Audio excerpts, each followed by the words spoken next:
Good morning, good afternoon, good evening, or good night. It's the Chicken Box. We're back. I'm your host, Impeccable. I wanted to run with the rhythm today because I got some power players from the Afro American newspaper. Before we get started, if you just tuned in, breathe out. It's time to grab something to eat and get on the box. This is not the stereotypical box that you think it is. It is the Chicken Box where you get to speak your truth. If you're from Baltimore or the Baltimore area, you know it's four wings, fries, half and half, salt, pepper, ketchup, and sometimes you add a fifth wing if you are really hungry. But today, man, it is Black people versus Afro editors roundtable. Right. We have some dynamic women in the building with us tonight. Misha Green, good to see you. I'll let you introduce your compadres in a minute, but I represent the Gen X's. This is a multi-generational channel powered by the Afro American newspaper. Yes, 129 years of publishing information, informing, inspiring, and engaging the African American community like no one else in the world. The oldest family-owned media company on the planet. I'm going to claim it. If you have documentation that says you're older, I want to see it. Anyway, Misha Green. Hey, everybody. Y'all know I am representing for the millennials. And I'm really excited because my crew is on this episode. So I'll first let my my fellow millennial boomer introduce herself. And then I cannot wait to introduce my sisters in editorial. Good afternoon, everybody. Another noonday on a Thursday is when we do it live. You may be watching later up on the box with two X's, and with all of these editors on, we know we have spelled it the Afro style.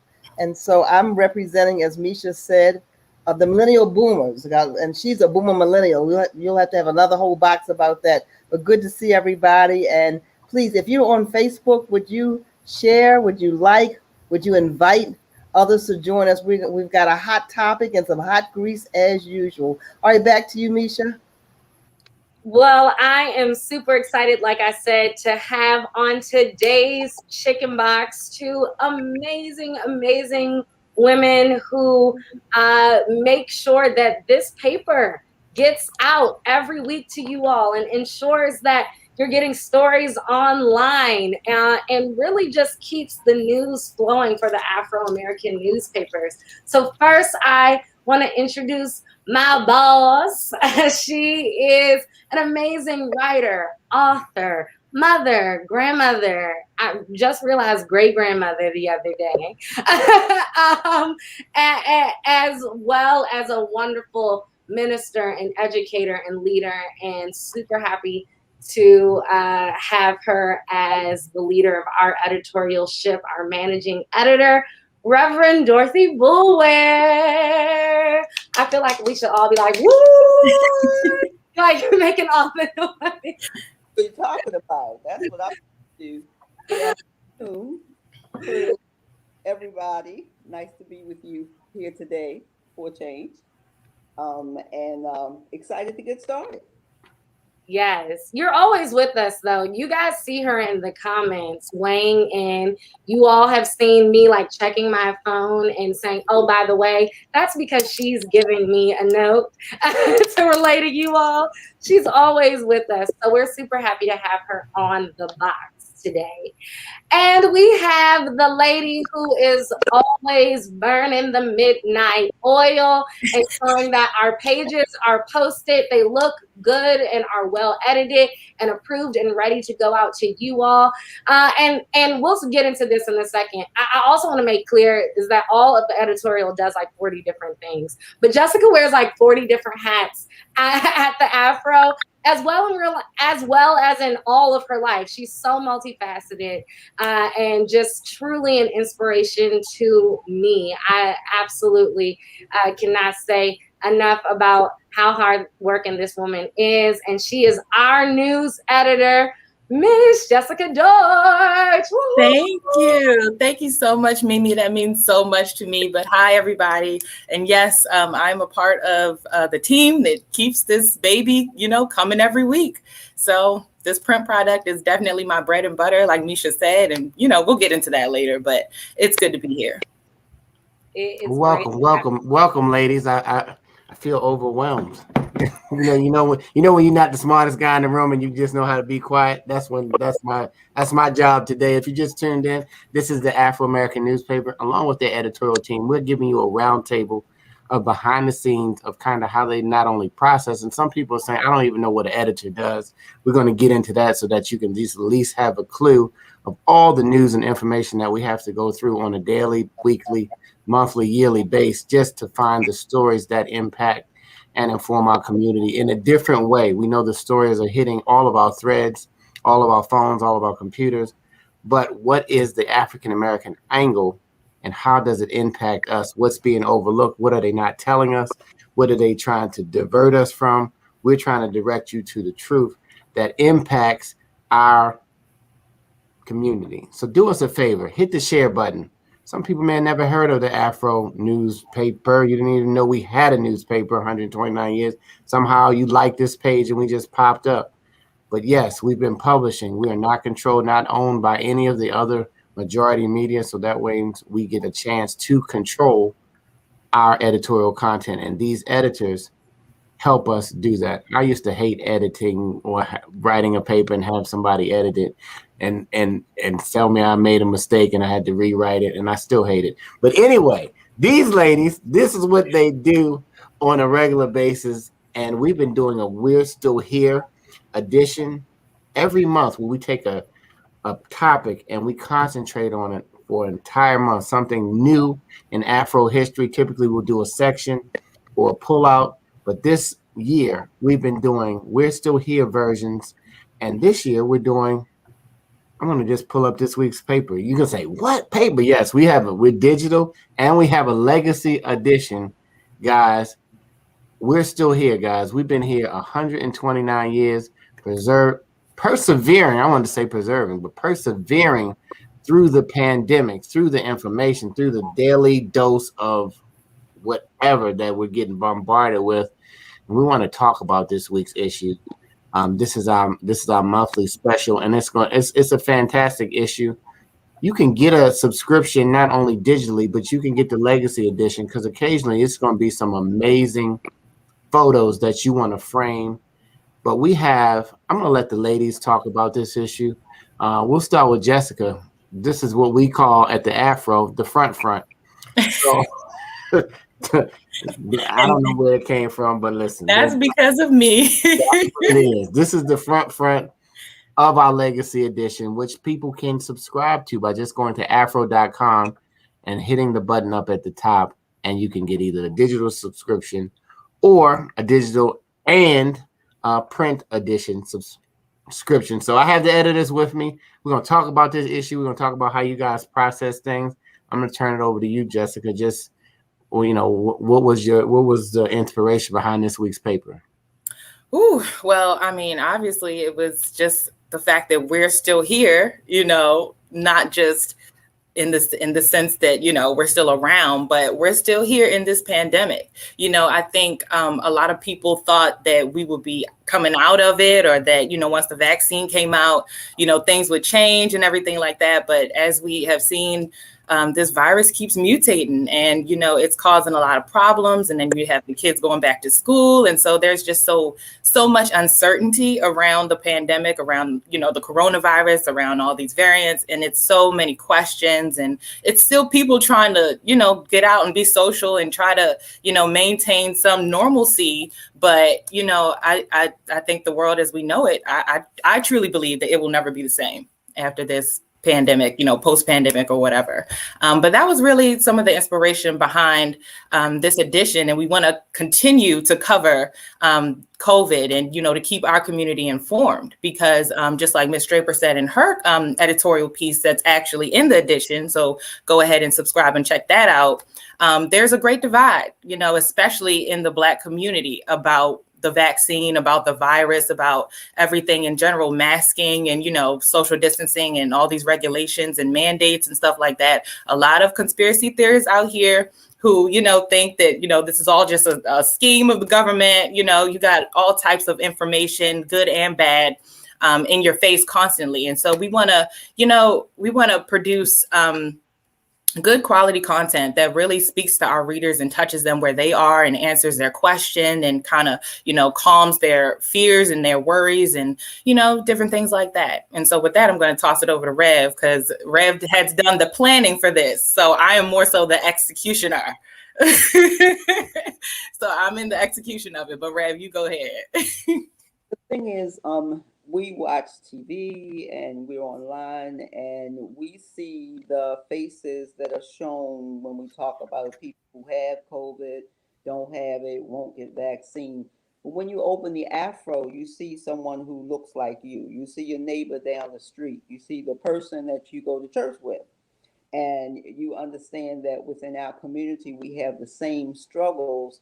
Thankfully, we often have better ways of dealing with those struggles, especially as a community.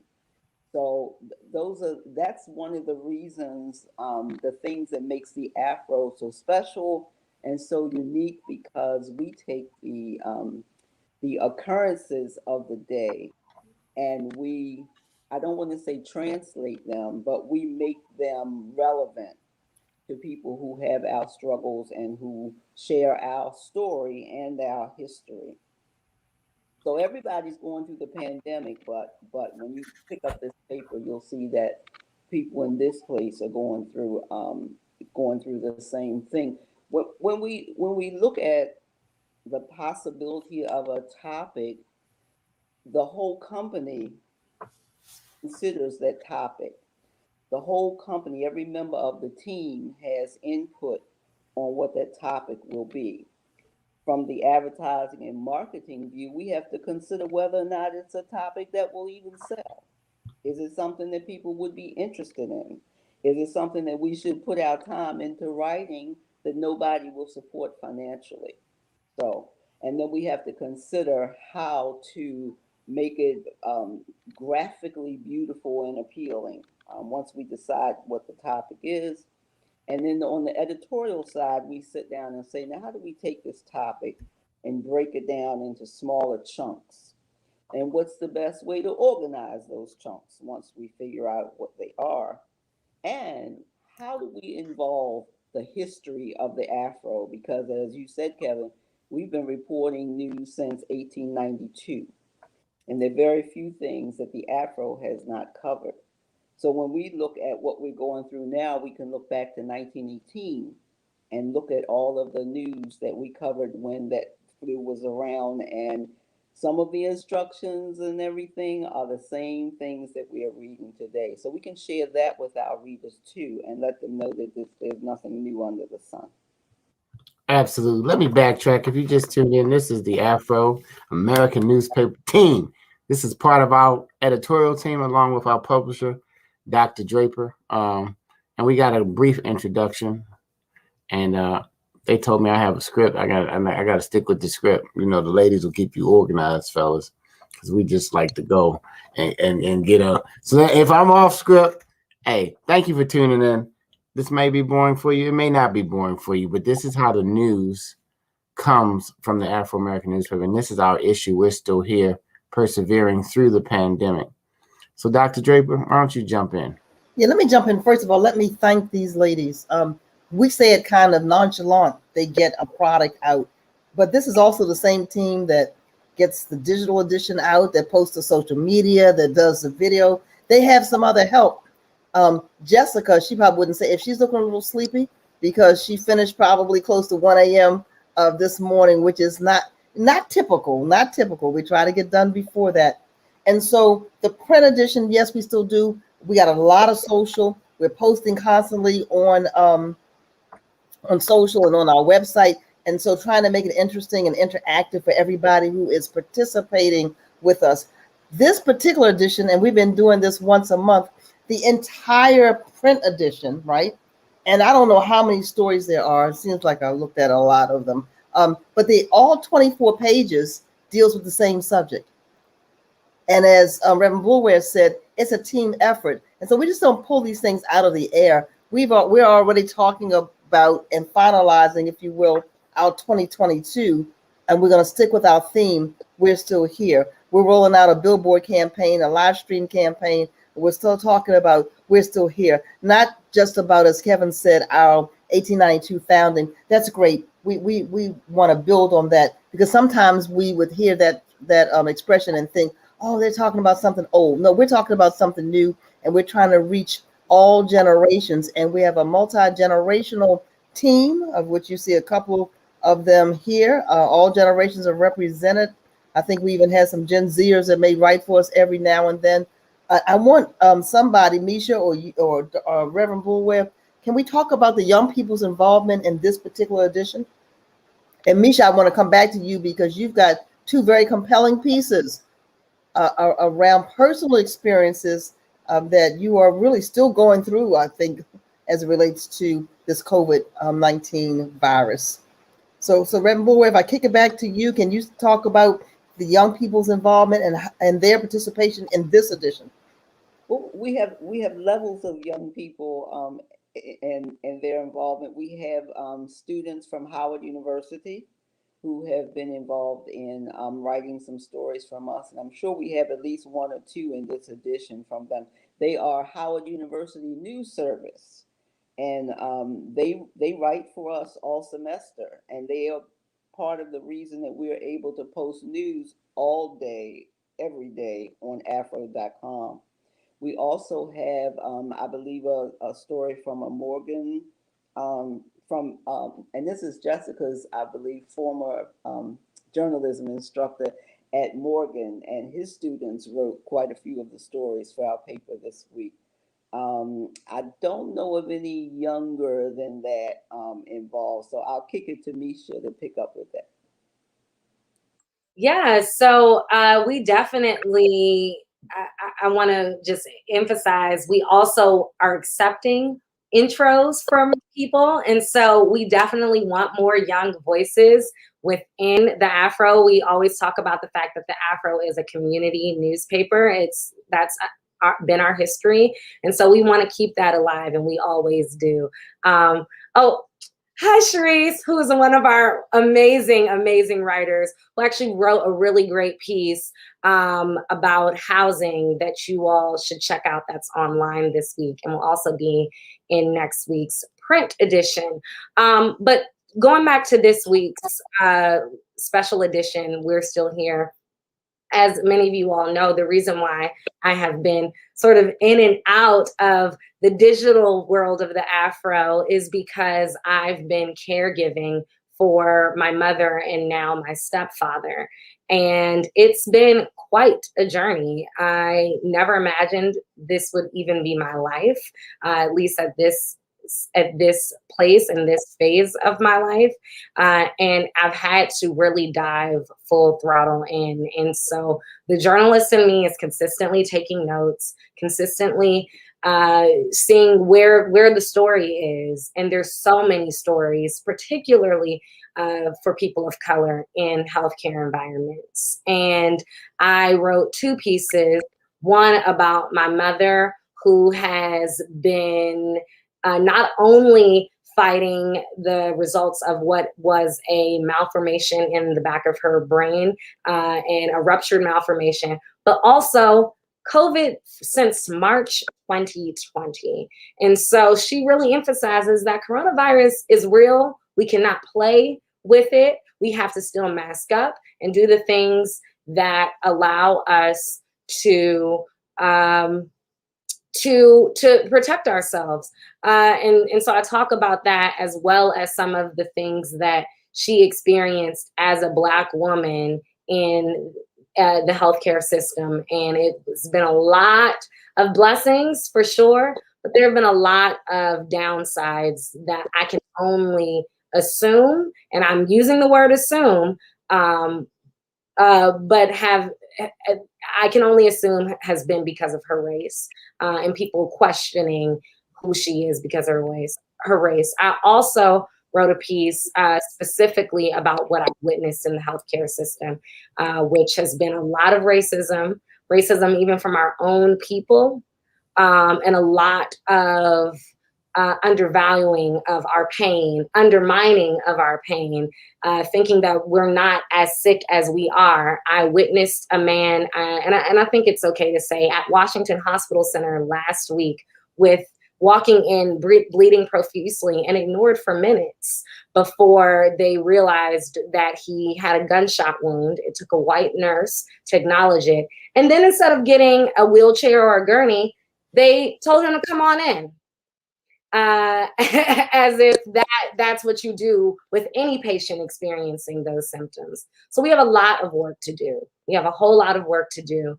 But please check out the issue. My pieces are from a more personal place, with a lot of facts and figures worked up in there. But there are a lot of really wonderful pieces talking about health and COVID-19 and how it's affecting our community.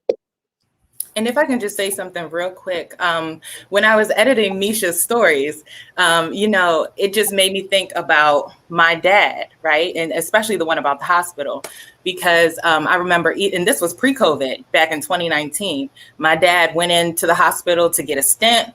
And next thing you know, he was recovering from that. But I was visiting him and he was complaining to the nurse, like, hey, I'm seeing double. For some reason, I'm seeing double. Like, I keep seeing double. And, she just reassured us, oh, well, it's just a side effect of the medicine. It'll be fine. It'll subside. It'll go away. And so they actually moved him and he kept seeing double and he, kept complaining, everything like that. I lied to you not. I was just sitting there talking to my dad. And next thing you know, he just like starts talking in like fragmented sentences and stuff like that. And I'm like, what? So I look at him and literally the whole left side of his face just looked like it was melting and he started having a stroke.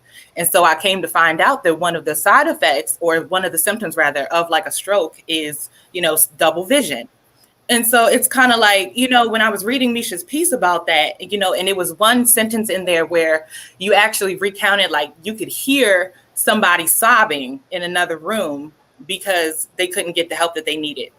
And that made me think about my dad, because had I not been there, nobody was coming to check on him. And everybody knows how severe these strokes can be. Like, you don't play with that. So, that just really, really made me reflect and made me think, like, Black people have really been treated poorly, like pre-COVID, all through COVID. And here we are still being treated, unfairly, being discriminated against. And it's got to stop. I mean, we are people too, and our lives matter. So, I just wanted to tag that on, because as I was reading that, it made me reflect. I was like, yeah, like, stuff has gone down in the hospital, and it's not a new thing.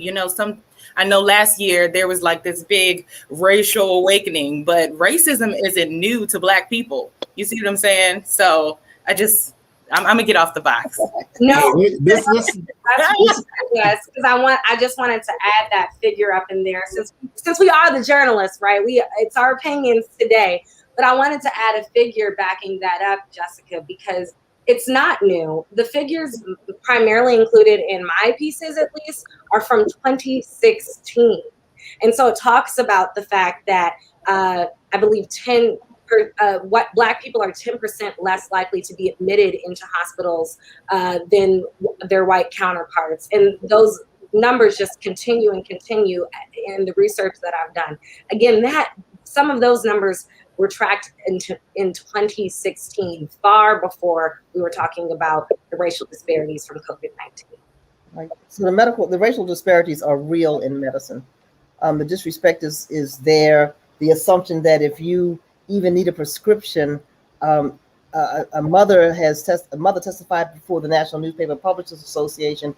Her son has sickle cell crises, and every time they go to the hospital, it's a real pushback because they want to talk about his drug history. He's 12, and mom is saying he's in pain. This child is not using drugs for that purpose. He's using drugs to, alleviate his pain. I mean, I have a personal experience just this week. I went in for a minor procedure, and while it's going on, the receptionist, this may sound like a small thing, she comes into the room just to tell the doctor that the next patient is there. I'm like, what? you know, that's unprofessional, disrespectful, no regard for, but you all know that I didn't let that go, right? So, and that's the other thing. We have to speak up, but there are too many of us that don't have someone to speak up for us. And that's why it's so important that we have our own voice, that we have an AFRO. There's a difference, and I say it often, between those who report on Black issues and the Black-owned press. We don't have anybody on top of us saying, oh, you can't say that. You can't talk about critical race theory. You can't talk about structural racism for real. You can't talk about discrimination in healthcare. No, we don't have that. Okay, this is a little bit off script, but I think that it may be helpful for our viewers. We introduced our three professionals, and not that Kevin and I are not professional, but we introduced them quickly. I want, Misha, you alluded to Jessica's background. Guys, I want you to tell our viewers a little bit about your preparation for this role. Because somebody just texted me this morning. They have a young person that's interested in journalism. They're trying to figure it out, because if you look on Twitter and see some of the Twitter chatter for this week, it's still talking about the underrepresentation of African Americans in newsrooms. That's the only way we get our stories out. And so I'm going to start with you, Jessica. Tell us a little bit about your background and your preparation. And Misha, I'll come to you, and then to you, Reverend Boulware, and then we'll get back on script. Well, you're just talking about like my job, or like just for this your paper? preparation, your education, your preparation, all of that. Okay. Well, yeah. So I went to Hampton University. I'm a graduate of Hampton University, and I got my degree in broadcast journalism with a minor in leadership studies. And it's funny because Misha, you know, we're both broadcast journalism majors, but you know, never could I have imagined that I'd be working at a newspaper. You know, I thought I would be working, you know, at a television station or something like that. But, you know, I was always just a naturally gifted writer, naturally, you know, just good with words. And so I wanted to, you know, write more. And so an opportunity became available here at the AFRO. I started here as an editorial coordinator, and I just had my 2-year AFRO-versary on August 19th. And so this role is actually my third position here. So I've climbed the ranks quickly. Thank you, Ms. Draper and Rev. But yeah, so that's basically what kind of brought me here. I love to edit. I do love to write, but I found out that my passion is editing. Like, I love taking some copy and just making it perfect and really making it like pop, you know, making readers want to click on that story and read more, and, you know, different things like that. The organization, the format, the flow of it. I love it. I live for content. I love it. So this is like definitely my world. But yeah, so it took a lot. I would definitely say journalism is not just something, you know, that you say, okay, well, I got my degree. This is good. Let's roll with it. And it's funny because even on the broadcast side, you know, I remember being in when I interned at like television stations and stuff like that. There were people working there who had a background in like teaching, and who were like, you know, hey, yeah, I used to be a math teacher, but now, you know, I'm an audio engineer. So, you know, I always tell people, like, it's just words, you know, like, just relax. Like, this stuff is not rocket science. You don't have to have a billion degrees to be a great writer or a great journalist or a great editor. You don't. You just have to be good at what you do. So, you know, through this repetition, I definitely feel like my time here at the AFRO has sharpened my skills in editing. Again, like I said, it's my passion, so it comes naturally. But yeah, so that's a lot of the preparation that has gone into where I am now. You know, it started back in high school. I did a lot with our television show that, you know, we had a morning show that we turned into a 15-minute newscast. And so I was the weather girl for that. And I was, you know, anchor for that and different things like that. I wrote a grant to get us an official like news anchor desk and all this other stuff. So I've been around content. I've been around broadcasting. I've been around, you know, print for a very long time. And, you know, it's ever evolving. The industry has changed so much, even in the past 10 years that I've really been working it. So, you know, especially with this influx of social media and how we use it now to convey news and get things across. A lot of people, especially our Gen Zers, they, you know, rely on social media to get their news and stuff like that, as opposed to a traditional newspaper or even a news website. like the Washington Post or whatever. So, it's fun. I love it. But, I definitely had to change my mind about it. I had to say, I started out wanting to be, on television, being a news anchor and everything like that. But here I am in this role and I still love it, and I'm still in the industry and I'm still happy with where I am. So that's my story and I'm sticking to it. We're happy to have you as well. Come on, Misha Green, tell us about your journey, and somebody's going to tell us why the Black press. Before you go, Misha, okay. You are on television. We're live streaming now. This is the new television. And just in case you thought you weren't going to get away with it, now that I've heard all of this background, the editors will be joining the Chicken Box at least once a month. And because you guys are great, you're fantastic. You already are professionally trained for this. I just go with it. I just started doing this, but you went to school to do this. So we're going to really get this cracking. But Misha, thank you, Jessica, for sharing. I learn more about you guys every day. Keep talking. Yeah, so I was going to say we definitely need, Jessica's going to kill me for saying this, but we definitely need a weather woman, Jess. I think we need an Afro weather series once a week. Okay. But anyway, so I was so great listening to Jessica's story and trajectory because, as she mentioned, it's very similar to mine. I actually started doing theater. I went to middle school, high school, and college majoring in theater, had to audition into all those programs, and knew I was going to be a professional working actor, and both on stage and film. And so coming to people and telling stories in a different way. While I was in undergraduate school at Fordham University, go Rams, I took communications classes, absolutely loved it. And my father actually, for years, thought that I should go into broadcast journalism. I had gotten gigs in high school reading from a teleprompter and sharing stories in that way. And I had a little inkling that was not what broadcast journalism was. I thought it was going to be a lot harder, which it is. And so I didn't want to go into it. But I took these communication courses and absolutely loved it. And so felt like I had done myself a disservice I ended up becoming a communications minor, but felt like I had done myself a disservice by not majoring in communications. And so I went back to school for grad school again after getting gigs professionally at this point, reading from a teleprompter. I remember one, so again, I'm DC editor, I live in DC, and I drove to Baltimore and did an audition in a TV studio, and they gave me a $500 check on the spot from reading off of this teleprompter about how tequila is good for diabetes patients because it has agave. Guys, I'll never forget that. And I was like, journalism is where it's at. I've never made this money as an actor in 1 hour. And so I went to grad school and quickly found out that was not what journalism was.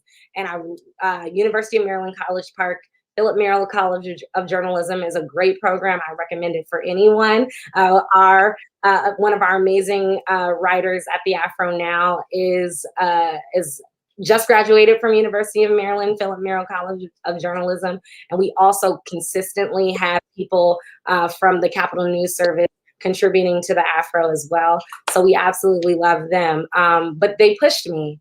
And so as a part of the master's program, I had to get 5 stories published professionally.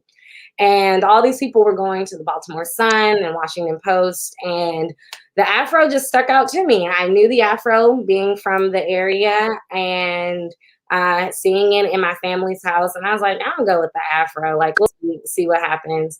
And that was 2015. And the AFRO has not been able to get rid of me ever since. And why the Black press?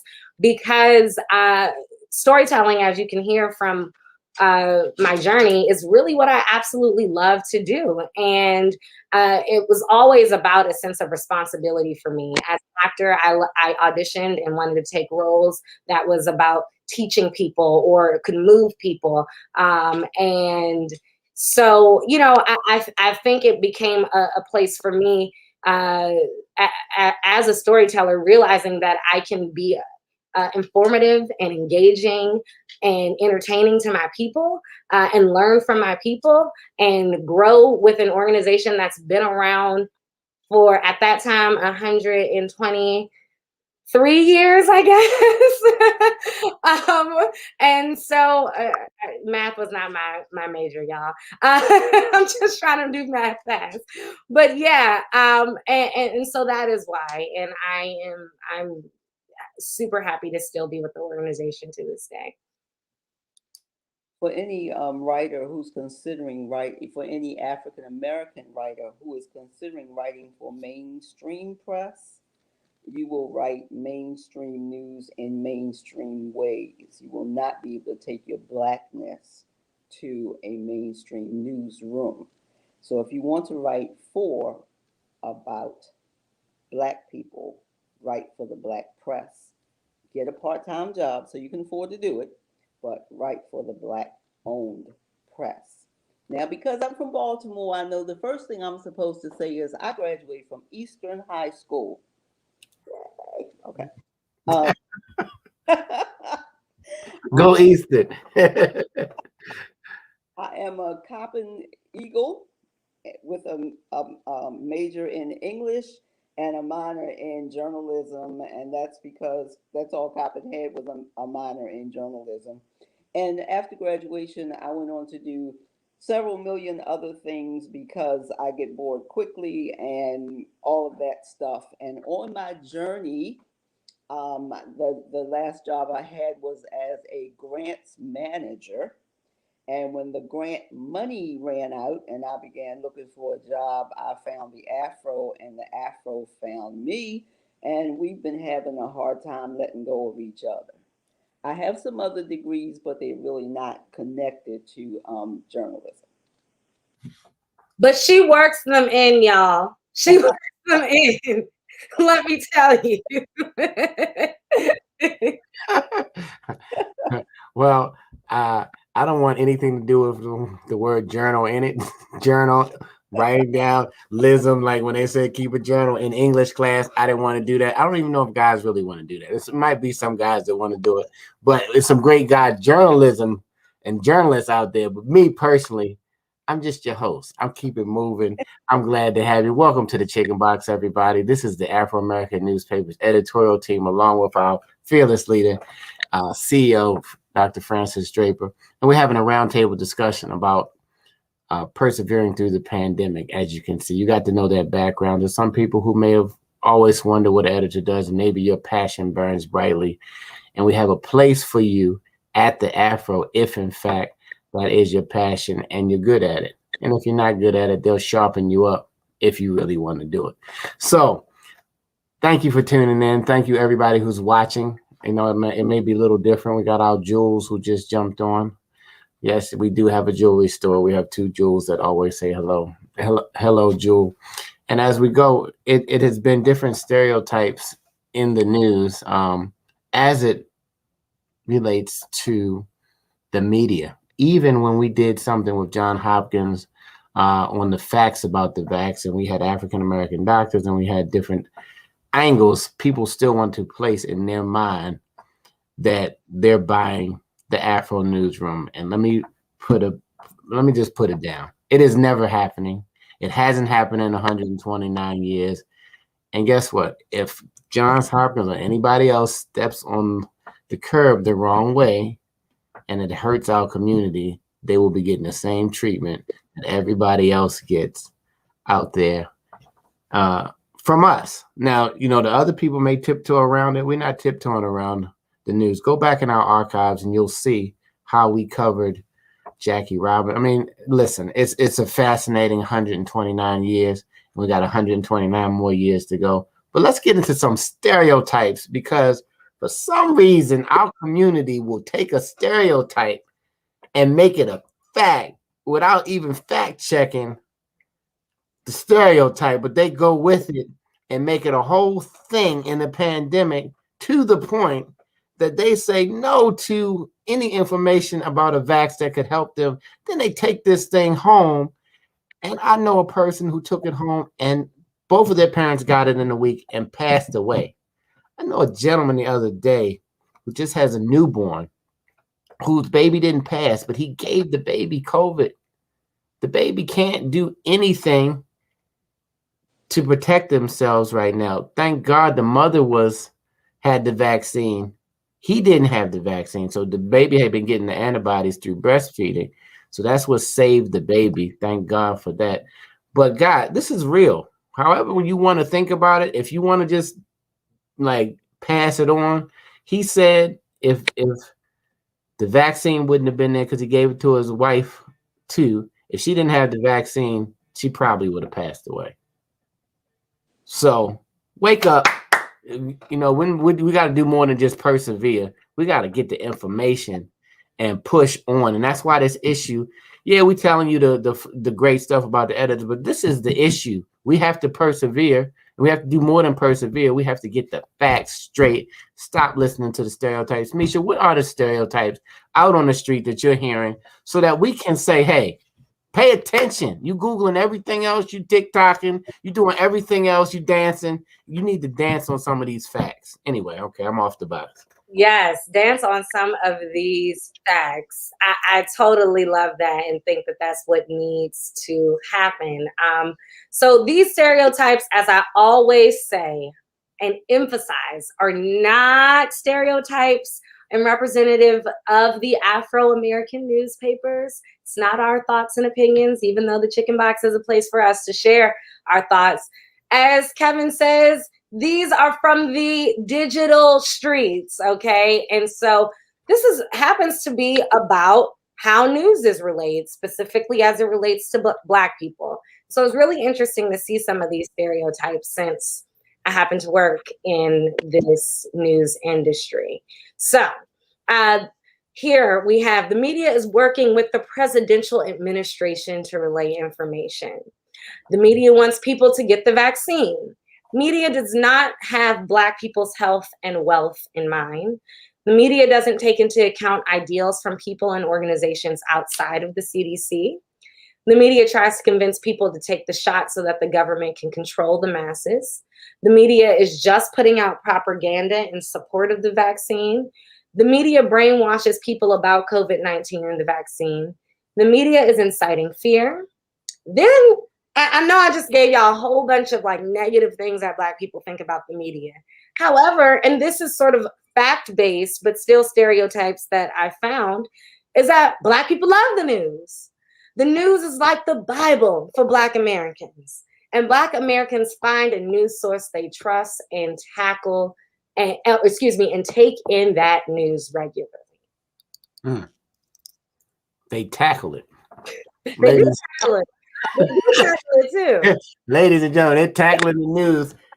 Man, hey, editors, have you heard any of these stereotypes? What stereotype have you heard the most around this pandemic and around this COVID situation? Well, I was amazed at the ones that said, one, that they didn't want to take the vaccine because they didn't want to become sterile.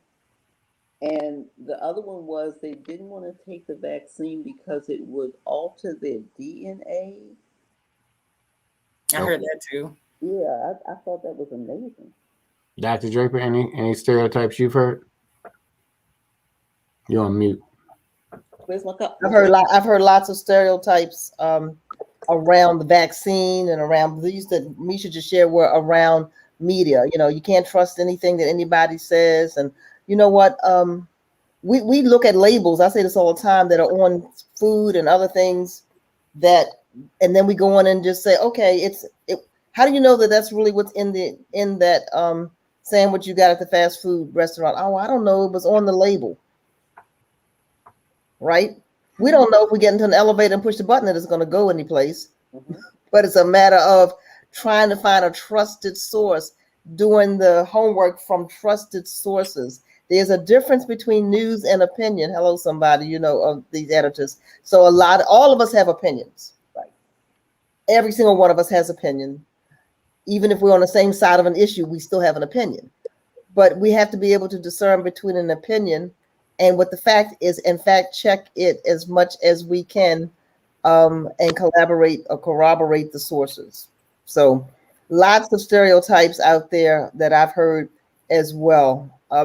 Just like Misha said, Black people love the news. How many of us have heard the stereotype that Black people don't read?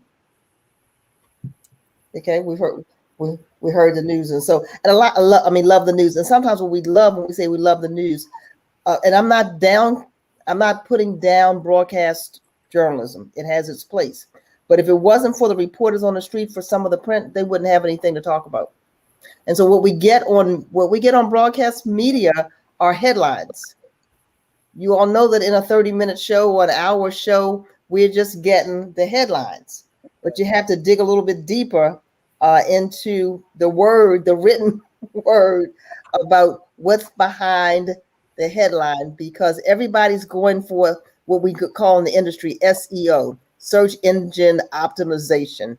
Everybody's going for what headline is going to push my number in Google or in Facebook, because we're all analytics driven. We didn't even talk about that, but we're all analytics driven because analytics lead to revenue. And so the more the headline says, and say if all we're doing is headline reading or sound bite listening and viewing, then we will not get the facts. Absolutely.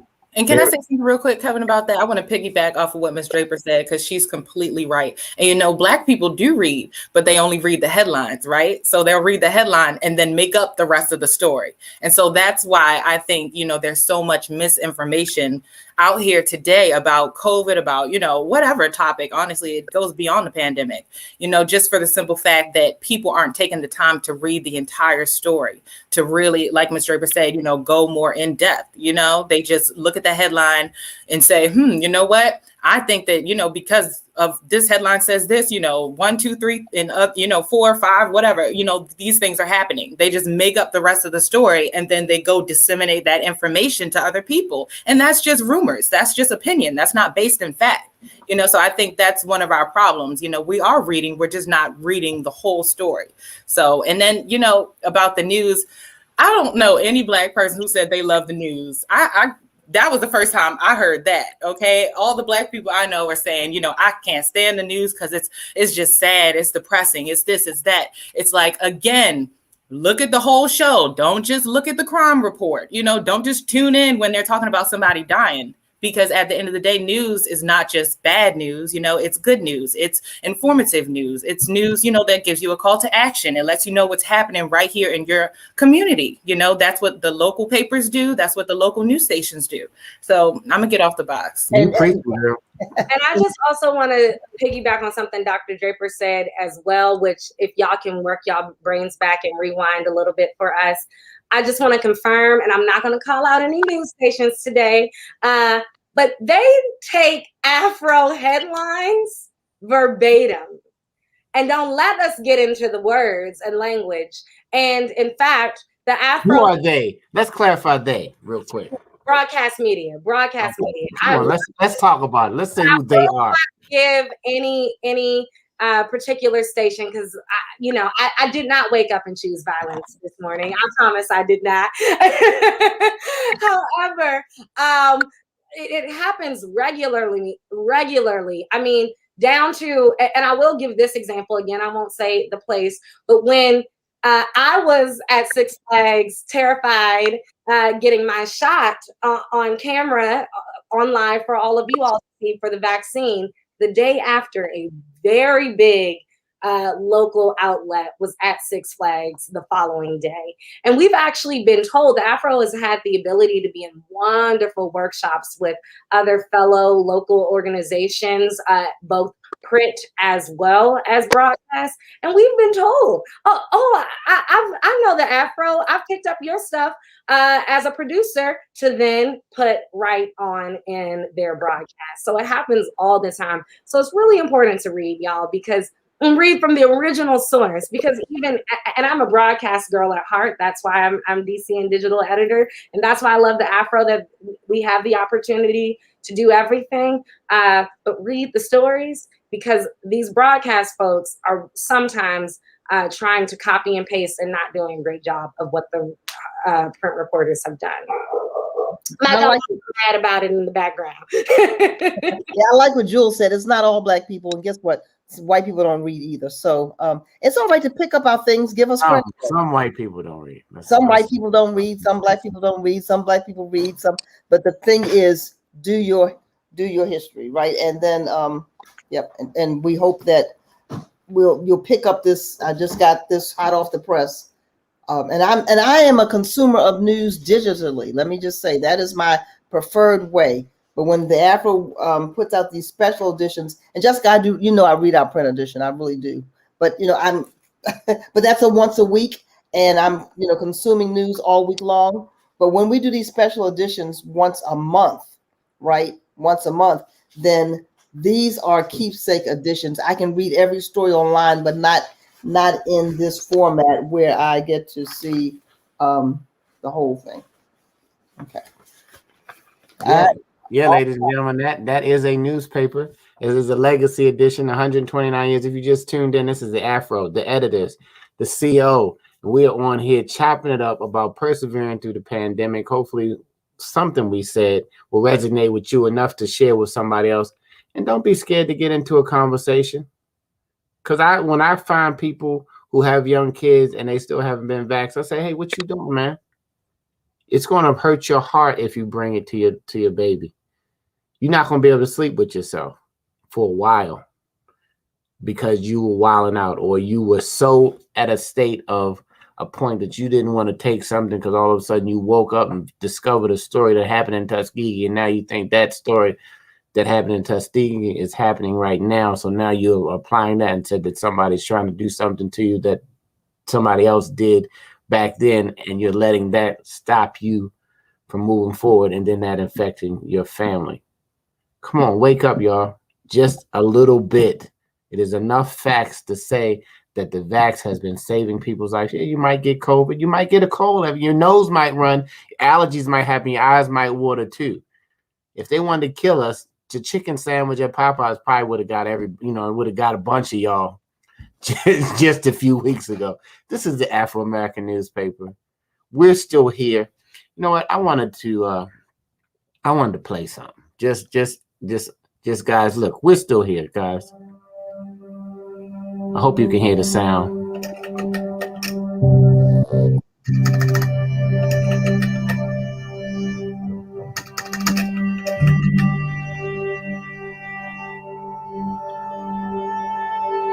After years of deliberation,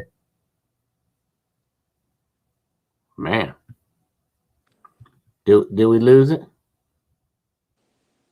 It looks like it's loading. Hey, you know what? The internet don't like us talking. have removed a slave auction block where African Americans were forced to stand as they were displayed and. I don't know what's going on, guys. We try to educate and inform, and the internet want to shut down when black people just trying to talk about our news. Anyway, if it comes back up, you see what I'm saying? We need our own internet too. Like, well, maybe we're not still here.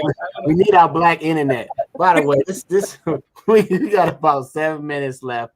We're gonna give you a chance to be on the box about persevering through the pandemic, because we can go on forever because these ladies can talk. I tell you. Just kidding. I love having y'all here. Y'all have to come back once a month. And we have to do Black people versus caregiving, because it's a lot of people who the boomers are turning older, and we're not putting them in homes. They're in our homes. So we have to figure out how to love them and care for them, and to get the information on how to take care of them. Because like Misha said, she was not prepared in her 20s to deal with what she's been dealing with. So we applaud you. And we also think that other people need to hear it. It's a lot of caregivers out there. And, it's tough some days, but do it with care. Them seniors wiped your butt when you was little and took care of your little runny nose. Don't try to just sit them in the corner. Go in there, talk to them, say hello. You know what I mean? Walk them outside, bring them a snack. Do something to brighten their day up. Don't just leave them in the corner. Anyway, that's the show coming up, Black People versus Caregivers. Thank you, Misha, for that topic. Let's just get on the box. Who wants to get on the box? Persevere in the pandemic. Thank you, everybody. Nicole, Q, Jewel, everybody who's been just Curtis, who just been replying in the thread. Share this with somebody. Meet the Afro. We're here, 129 years. Who wants to get on the box first? I'm going to talk about some of the facts because we dug up some facts about the historic mistrust. Right, we're talking about getting the facts, but some of the mistrust that we have is based in fact, right? In medicine, so in medicine and how we take in the news, and so we do have key concerns about how the news is delivered. Again, I say that's why we need the Black-owned press. But sometimes, historically, the media was used to enforce enslavement and highlight enslavement and the slave trade and publicize information about, the enslaved, including runaways. And so historically, we use the news to learn about the happenings of other African Americans in the United States. We still do that. Poorly represented in the media. I said that before. And we agree that newsrooms need to be diverse, but we want to see more racial diversity. And when we say diversity in some newsrooms that are not Black owned, they're talking about political diversity according to a recent poll. And so, as I said, we're underrepresented in the United States. A lot of us will say, they didn't understand me, they didn't represent my point of view. And so we trust social media at times more than we do the traditional news because we're able to get enough, they get engaging information to us. But that news now is only filtered to a few. That's one to put those are some historical facts. But Misha, I don't know if you want to use your 30 seconds on the box, Misha, to talk about any of the current facts.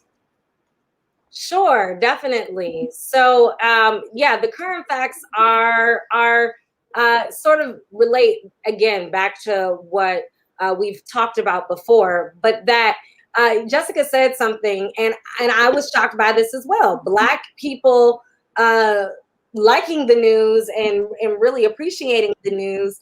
At least for my generation, I was shocked by, because a lot of my peers don't like taking in the news because they find it so depressing, as opposed to what excites me about it, which is all of the information.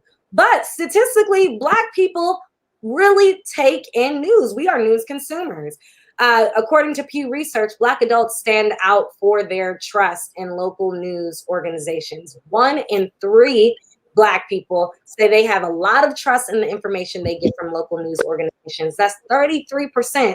And that it compares to 27% of their white counterparts. 23% of Black Americans tend to trust their national news organizations in comparison to 20% of white people. And Black adults are more likely to feel connected to their sources of news than white Americans. And so that was really interesting to me. But I do, going back and thinking about the loyal people that we have to the AFRO, it's not at all surprising. You guys come to us as your trusted news source. And that's really, really comforting to us, because we really work hard to make sure we get the news to you.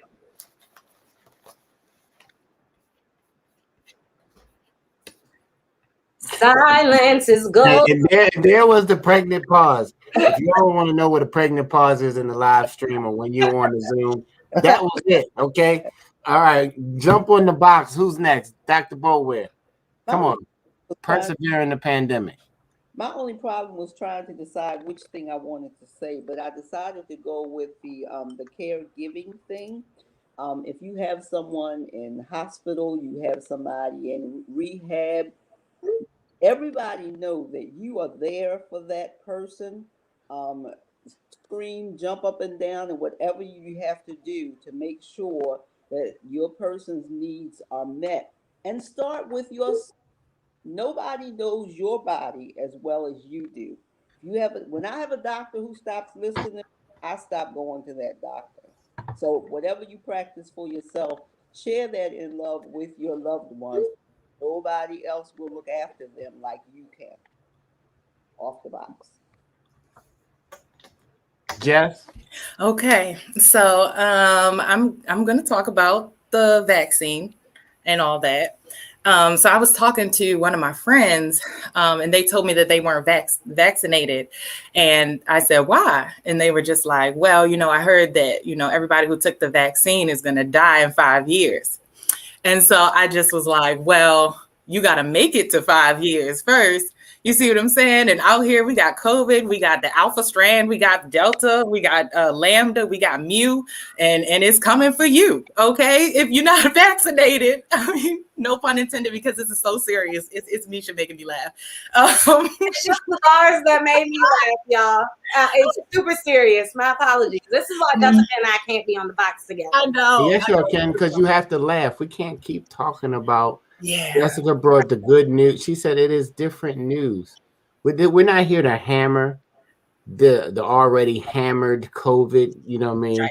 story out there. We're here to, and like they said, I'm not here to impress you. I'm here to impress upon you that you need to get the fact. Okay, go ahead, Jessica. Thank you, Minister Kevin. But yeah, so I said, wait a minute, you got to make it to year 5. And so, by no means am I promoting the vaccine. I am not promoting the vaccine. Yes, I am fully vaccinated, but I did that because I did my research and I made a decision, so I support anybody who wants to do their research. And I say, you know what? I'm not pushing you to do that. The media is not even pushing you to get the vaccine. Nobody's promoting the vaccine. We are giving you the information. We are saying, hey, this is, giving you a better chance to survive COVID-19, which has killed almost last time I checked, the numbers were 664,000 people who have passed away, real people like you and I, people who, were in high ranking positions at companies, people who, were our janitors, our teachers, our loved ones, people like that, real people. So, I think there's a lot of misinformation out there. So I think, do your research. I can't stress that enough. Do your research, find out for yourself. Don't listen to your neighbor or your best friend or your mama, your grandma. Don't listen to nobody. Go do the research for yourself so that and you can get those questions answered that you have, that other people might not necessarily have the answer, to, because I'm not a medical professional, so I can't tell you, I can't tell you if the vaccine is going to make you sterile or not. I don't know what the best thing for you to do is, have that conversation with your PCP, your primary care provider, and make the best decision for your life and your body. Every single person is different, but COVID-19 is here. Okay. And so we have to persevere through this pandemic. And I think that taking the vaccine is one of the ways we can do that. But again, it is a personal choice. It is a personal choice. And I think that we also have to change the stigma of kind of demonizing people who choose not to get it. Like they feel like an outcast or something like that. And I know we're over time, so I'm going to wrap up. But even when we were collecting responses for our AFRO Speaks segment that we did in the paper, so go ahead and check that out. I had somebody who said, hey, I'm not vaccinated, but, I would just much rather be left out of that because I don't want people to look at me different. And I thought like, wow, like that's crazy because there are other people who haven't been vaccinated either, but then it made me think like how many of those unvaccinated people are feeling the same way. And so I apologize on behalf of anybody who made anybody who's unvaccinated feel a type of way, feel bad about their decision. But again, get the facts and do your research and make a decision and live with your decision. I'm off the box. This is the Chicken Box. I'm getting on the box for just a few seconds to say the decision is critical. Your decisions determine your destiny. I don't care which way you're going. If you walk down the alley in some parts of Baltimore, you might get robbed, but you could have walked around the block, but you thought it was shorter to cut down the alley and you got robbed. Okay. So whatever decisions you're going to make, you get angry and you put your hands on a woman in 30 seconds of anger instead of walking away. And now you're doing time. Okay. All of these decisions affect you. When you decide not to get the vax, this is not just like some little thing, like a little poison ivy, you can put your hand in the bush. This is a global pandemic. And when you decide that you don't want to get a vax, we don't know you. You don't have a green cloud around you. But and then you decide to go around people then that just becomes selfish. A lot of people just got the vax because they didn't want to be the one to give it to somebody else. Like you thought of your brother and your sister, so you got it. You might be, you might have the dopest immune system in the industry, but the other person doesn't. And because it's invisible and it's not dog doo-doo where you can say, ew, you got dog doo-doo. Not, it's not that. This is an invisible. These particles can get through these masks, even though masks cut it down and things cut it down. And remember, the doctors are practicing. And so they've practiced and done clinical research to have numbers. They're trying to get it right. They're trying to give us the information because it's not just affecting Black people. It's affecting the whole world globally. So make a decision. If it's not for you, make it for somebody else in your family whose immune system's not as strong or who can't make a decision to get the vaccine. Okay, we're still here. I'm off the box. I'm not telling you to, but I really am telling you to do it for somebody else. But we're still here. The edition is out, hot off the press. We just saw it. I was going to play the video. Do you want to try to play the video, or you want to save it for another time? We can try to play it if you're going to play it really quickly. And I also want to say thank you, everybody. But text AFRO, AFRO, to 410-936-5002. And that's connecting with this team directly. That's signing up for our free text messaging service. And so we'll share stories with you that way. But that's also a way that we can hear from you. We want you to talk back to us about the things that you would like to see. And so Kevin's going to show this video.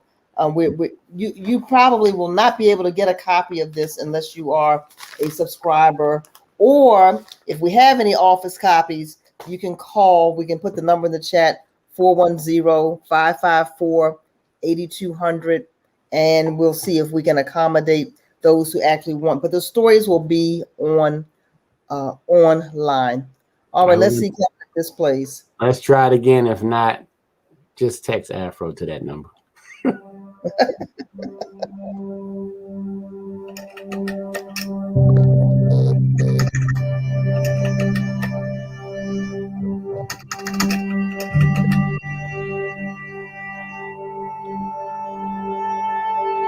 After years of deliberation, the city of Fredericksburg, Virginia, removed a slave auction block where African Americans were forced to stand as they were displayed and sold.